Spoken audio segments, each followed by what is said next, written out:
The AND symbol inside a nested rule refers to the real parent selector itself, letting you target hover states and modifier classes without repeating the name.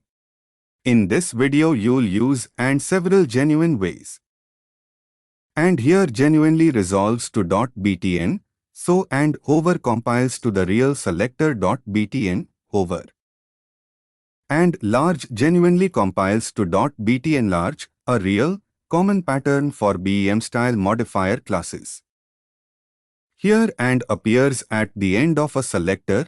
This real pattern compiles to .darkmode.card, styling the card only inside a dark mode ancestor. And inside a nested rule genuinely refers to the real parent selector.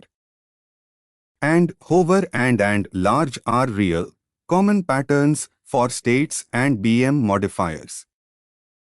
And can also appear after other text like .darkmode and to target an ancestor context.